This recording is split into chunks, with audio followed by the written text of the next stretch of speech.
Hey everybody, welcome back. My name is Ilse Zamarripa and this is the Worldspace. And today I'm very excited because we're gonna be talking about the Queen's Gambit. No spoilers, no spoilers. Overall, I think it's a clever title, but I find myself being like, the Queen's Who chose such a complicated title? Gambit! Am I stupid? Let me know in the comments down below. Anya Taylor-Joy has the most amazing eyes. And when I say this, I mean that she looks into your soul. Like the way she stares at anything is just so rich. She's having an inner monologue all the time, and when she's playing chess you can see that she's planning the next move and she's looking at the environment. The way she analyzes the person who's in front of her is always different. There are many repetitive elements. Peel abuse, the drinking, the smoking, playing chess over and over and over again. Every time they manage to make it feel fresh. In the way she acts, there's always a reason behind why she's doing it this time. So let's break down the personality of this character. She is a girl who turns into a woman throughout the show. She suffers from a lot of trauma, a lot of things that she doesn't fully understand because she's a toddler, and she finds herself alone in a world that she doesn't fully understand. And throughout her life, she carries with this cumulative effects and psychological predispositions because of this matter. So she finds drugs and she uses them as a way of escaping from a lot of things, as well as finding concentration and comfort in the drugs and in a game that she discovers when she's very young. So she falls in love with chess. She sees it as something she can have control over. She can fully comprehend it, dominate it. There are 3 different actresses that play the same role. We have a toddler, then we have a girl, and then we have Anya Taylor-Joy. And the way she acts for this role is very good. It's always hard to play the same character if you're not the same person. I've been in that situation where I've played the same role as an older actress, and the best way of doing this is to actually getting to know the facial expressions and the body gestures of the other actor. There is one minor inconsistency. The young actress, the kid, uses a lot her brow lowerer, this muscle. That makes her look like she's kind of mad. Whereas when she grows older, Anya Taylor-Joy doesn't do that as much. That's a little bit of a jump between personalities. But aside from that, I would say the transition was pretty smooth. This series begins in a scene that's actually foreshadowing what's gonna come, like a jump to the future, so they can start from the beginning and tell you the whole story. It is a nice contrast, and how she becomes this rebel, unchained kind of woman. I like that playfulness. Like, I have already seen that scene, and I know right now how it fits within the chronology. I don't know if I would have chosen that specific scene to start the series, but it's okay. It's very dynamic. Her character is very stubborn. She loves to win, hates to lose, and she is used to be the kid who's a prodigy, and everybody's like, you're so young, and she kind of likes that. And she doesn't really tell you, but I know she's like, I like that. The first time she has to play against someone who's younger than her, that's like a hard hit on her ego. So Anya Taylor-Joy goes to Scott Frank.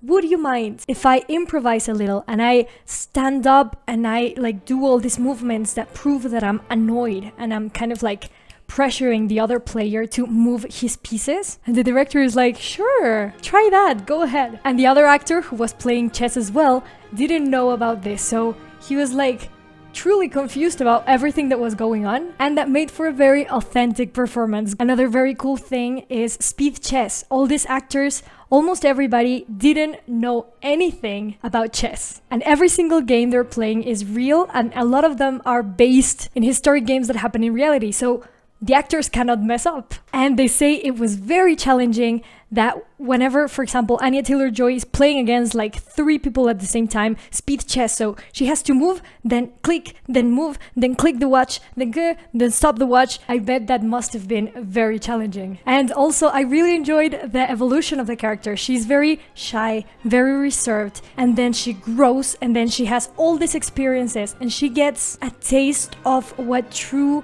fame is like, and at the same time she feels empty, she doesn't belong, there's so much going on inside of her that she cannot really solve. Anya Taylor-Joy knows what she's doing, and I'm not meaning only acting. She actually came up with the idea of this character has to have red hair because that's the way we're actually gonna see her in screen, and the eyes of the spectator are gonna go to her all the time. Because in the production they were like hesitant, like, should we let this very smart character be fashionable? And she was like, yeah, style and fashion and being pretty is not fighting against being smart. Hallelujah! You can find a woman that's pretty and smart and sophisticated at the same time.